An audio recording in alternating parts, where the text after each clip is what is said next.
breakfast. Ayan yung food, yung ulam namin sa breakfast. Look, sunny side up. Then may dilis kami. May chicken nuggets.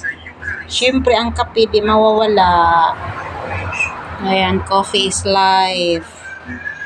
Ayan yung kanin. Ayan, breakfast. Kain na na. Simpleng ulam. Simpleng ulam pero masarap. Yung itlog talaga di mawawala sa umaga. Ayan, magkasama yan sila.